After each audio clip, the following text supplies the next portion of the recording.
Hello, बच्चों.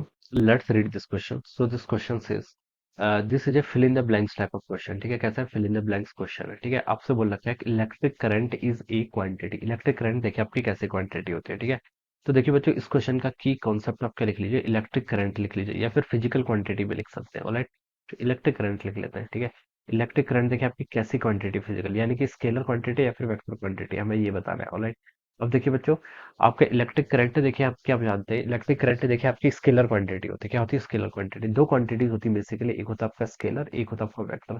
Scalar के लिए देखिए क्या कंडीशन होती है, स्केलर क्वांटिटी होती है जिसके पास दिस हैव ओनली मैग्नीट्यूड, इसके पास क्या होता है आपका मैग्नीट्यूड होता है. ठीक है, वेक्टर क्वांटिटी के पास देखिए आपका मैग्नीट्यूड भी होना चाहिए एज वेल एज क्या होना चाहिए, आपकी डायरेक्शन भी होनी चाहिए. क्या होनी चाहिए? Magnitude as well as direction. ठीक है, एक चीज और होनी चाहिए कि ये आपकी वेक्टर्स लॉ ऑफ एडिशन को क्या करना चाहिए, फॉलो करना चाहिए. ठीक है, या फिर आप इसको ऐसे बोल देते हैं, देखिए parallelogram law of vector addition को क्या करना चाहिए, आपका फॉलो करना चाहिए. ठीक है, तो तभी हम बोलेंगे कि this is a vector quantity. ठीक है, तो ये तीन कंडीशन आपको यहाँ पर सेटिस्फाई करनी चाहिए किसी भी वेक्टर क्वांटिटी होने के लिए. अब देखिए बच्चों, इलेक्ट्रिक करंट के पास देखिए मैग्नीट्यूड तो होता है, जैसे हम बोलते हैं आपका आई कितना है. मान लीजिए जैसे मैंने एग्जांपल लिया, करंट आपका 5 एम्पियर है. ठीक है, और करंट का देखिए डायरेक्शन भी होता है वैसे तो. ठीक है, करंट की डायरेक्शन देखिए हम डिफाइन कर सकते हैं. देखिए इस चीज में कंफ्यूज नहीं होना है. करंट की डायरेक्शन क्या होती है? देखिए 5 एम्पियर.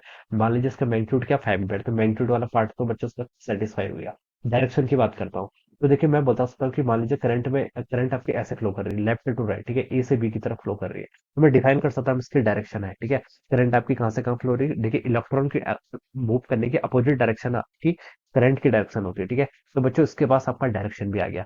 लेकिन बच्चों जो थर्ड होता है पैरेललोग्राम लॉ वेक्टर एडिशन, इसे ये क्या करते हैं, आपकी सेटिस्फाई नहीं करती है. ठीक है, इसका कहने का मतलब ये है, मान लीजिए देखिए जैसे आपका होने के चाहिए वैसे आपका इलेक्ट्रिक सर्किट होता है. यहाँ से आपकी आई करंट आ रही है, यहाँ पर आपकी I1 करंट चलेगी, यहाँ पर आपकी I2 करंट चलेगी. ठीक है, तो देखिए बच्चों, हम इसको वेक्टर एडिशन की तरह ऐड नहीं करते, ऐसे ऐड नहीं करते कि आई देखिए आपका I2 का कॉस थीटा होगा, मान लीजिए एंगल आपका थीटा 1 है, ये एंगल मान लीजिए थीटा 2 है. तो हम ऐसे वेक्टोरियली ऐड नहीं करते. वेक्टोरियली ऐड करना क्या होता है, मतलब आई वेक्टर को हम देखिए यहाँ से क्या लिख सकते हैं, आई टू का कॉस थीटा 1 और I1 का कॉस थीटा 2 ऐसे करके ऐड करते हैं, तब हम बोलते हैं आपका वेक्टर एडिशन. बट हम इसको डायरेक्ट एल्जेब्रिकली ऐड कर देते हैं. आई की वैल्यू बच्चों कितनी होगी, I1 प्लस I2. ठीक है, तो ये जो एडिशन होता है this is called our scalar addition.